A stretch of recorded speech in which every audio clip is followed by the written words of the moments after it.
Ito kabayan, Kuna Grease toto, 23 model. So ang ginawa pa na natin kabayan, bumper, bago yung bumper, basag yung bumper. Ano yung bumper? Oh? Yun ang bumper eh. Basag yun, bago yung bumper. Ito pala kabayan, electric. Pwede din ata gusulin na to eh. Parang electric lang ata. So ito. So ang ginawa pala nito, ito hayon. Ito yung hood. So bago tong hood na to. Yung fender blending kasi bago yung hood, yung kulay matching. So kailangan i-blending yung blending na yung blending na yung fender kabilaan. Tapos yung bumper.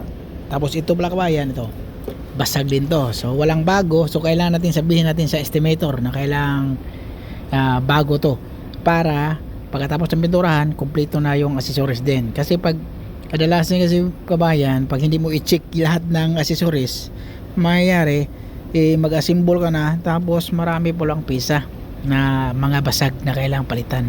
So kailangan i-check natin lahat ng pisa, tatanggalin kalutan ng bumper sa loob, baka mayroong mga tama, tapos i-check mo yung mga lahat ng mga bago para malaman mo kung mayroon pa bang kailangan para ma-deliver na, para pag mag-assemble ka na automatic tulad nito. So ito naman mayroong bago yan.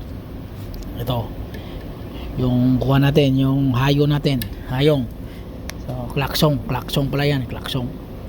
So ganun lang kabayan, kailangan i-check. Tapos yung fender blending, so pwede namang hindi tanggalin, pero ang mangyari dalawang beses ipasok sa pintur, sa puron, para kasi malaki to eh. So bumper, hood, so tapos isang sasakyan, medyo gipit na yung pintor. So mas maganda tatanggalin na lang natin yung fender para isahan na ang buga, para isahang buga na lang. Ganun na ang teknik kabayan. Okay, maraming salamat. Pero kung maraming trabaho kabayan, ay pero medyo ka mabilisan, huwag nang tanggalin yung fender. Pero dalawa pa rin. So mag-adjust ka pa rin sa pintor. So depende na, okay? Pero mas katulad na natin, tatanggalin na lang para dirasahan na, para wala ding overspray na mangyayari. Okay? Maraming salamat kabayan. Huwag kalimutang mag-subscribe kabayan.